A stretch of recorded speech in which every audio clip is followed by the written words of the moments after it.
સુરેન્દ્રનગરના rotary club of Wadhwan city દ્વારા thalassemia અને ડાયાલિસિસ સેન્ટર ટીબી હોસ્પિટલની મુલાકાત લીધી હતી. અત્યાર સુધીમાં થેલેસેમિયા રોગના દર્દીઓને સારવાર અપાઈ હતી.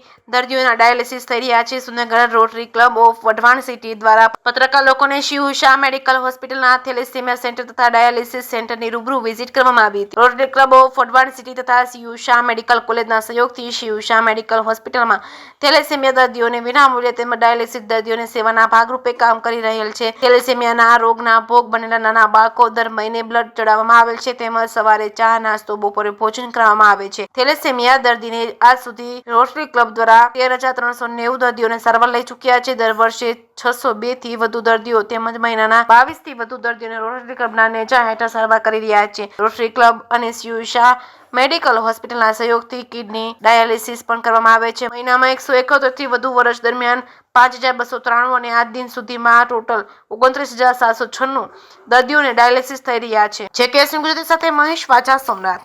મારું નામ ડૉક્ટર રીના ગઢવી છે. હું રોટરી ક્લબ ઓફ વઢવાણ સિટીની મેમ્બર પણ છું અને શિવ શાહ મેડિકલ કોલેજની ડીન પણ છું.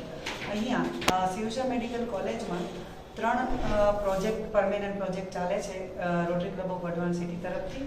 એક થેલેસેમિયા સેન્ટર ચાલે છે, અશ્વિન સિંહ શાહ ડાયાલિસિસ સેન્ટર પણ ચાલે છે અને કાર્ડિયાક ઇક્વિપમેન્ટ ઇન્સ્ટ્રુમેન્ટ નો પ્રોજેક્ટ પણ ચાલે છે, જે rotary club of Wadhwan city તરફથી ચલાવવામાં આવે છે. થેલેસેમિયા પ્રોજેક્ટ 2012થી ચાલે છે, જેના અંતર્ગત અત્યાર સુધી લગભગ 13,000 બાળકોને અહીંયા સારવાર આપવામાં આવી છે. એની તમામ ખર્ચો છે એ rotary club of Wadhwan city ચલાવે છે અને શિવ શાહ મેડિકલ કોલેજ અને હોસ્પિટલ તરફથી એ માટેની જે કંઈ વ્યવસ્થા કરવામાં આવી છે, વોર્ડ, સ્ટાફ અને ડૉક્ટરોની, અને એ વિદ્યાર્થીઓને બાળકોને બ્લડ ડોનેશન પણ અહીંથી જ કરવામાં આવે છે. તેનો તમામ ખર્ચો rotary club of Wadhwan city પૂરો પાડે છે. બીજું સેન્ટર છે એ ડાયાલિસિસ સેન્ટર છે, જે 2015માં ચાલુ કરવામાં આવેલું અને એ સેન્ટરમાં પણ તમામ દર્દીઓને જે કંઈ ખર્ચો થાય છે એ તમામ નિઃશુલ્ક થાય છે. એના માટે rotary club of Wadhwan city તરફથી એ સેન્ટર માટે ડાયાલિસિસ મશીનો આપવામાં આવેલા, બીજા જરૂરી સાધન સામગ્રી પણ આપવામાં આવેલી, એ સેન્ટર પણ ચલાવવામાં આવેલું. અત્યારે પણ એ centre Shiv Shah medical college અને હોસ્પિટલના સહયોગથી ચલાવવામાં આવે છે. તેની આખી ટીમ ત્યાં કામ કરે છે. યોજનાની અંતર્ગત એ દર્દીઓને તમામ વસ્તુ પૂરી કરવામાં આવે છે અને જેની પાસે પણ એની વ્યવસ્થા ન હોય એનો તમામ ખર્ચો છે rotary club of Wadhwan city પૂરો પાડે છે. અને તેમાં પણ શિવ શાહ મેડિકલ કોલેજ અને હોસ્પિટલના ડૉક્ટરો, સ્ટાફ, એનું ઇન્ફ્રાસ્ટ્રક્ચર, વ્યવસ્થા, એ બધી જ વ્યવસ્થા અહીંથી કરવામાં આવે છે.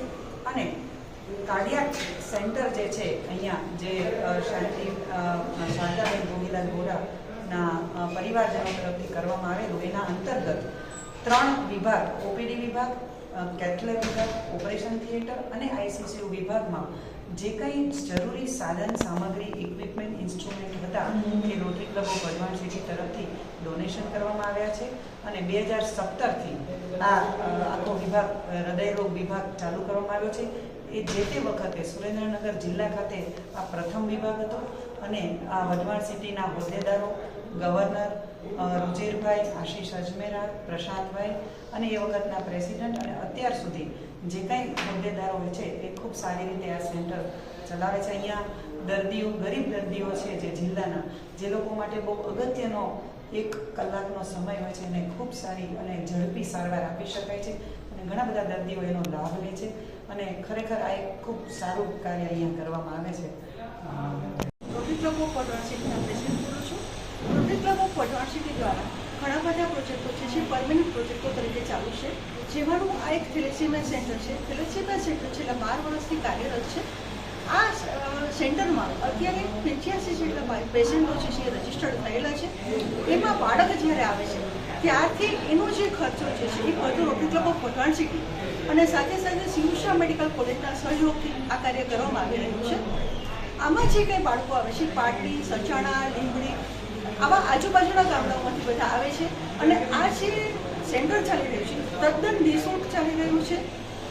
અને આ સેન્ટરમાં જે કાંઈ બાળકો આવે છે એનો એક જ દાખલો આપું છું કે જ્યારે બાળક આવે છે અને બાળકને જ્યારે પેરેન્ટને ખબર પડે છે કે આ બાળક જે છે થેલેસેમિક પેશન્ટ છે અને જ્યારે સારવાર લે છે ત્યારે પેરેન્ટ્સ જે થાકી ગયા હોય છે ત્યારે અમે પેરેન્ટ્સોને સ્પેશિયલી સમજાવીએ છીએ કે ભાઈ તમે હવે બીજું બાળક કરો કે જેથી એના લાભથી આ બાળકને કંઈક સાચું આપણે કરી શકીએ.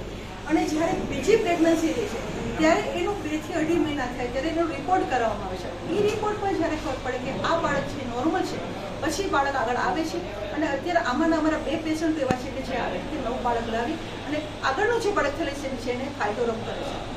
આ સિવાય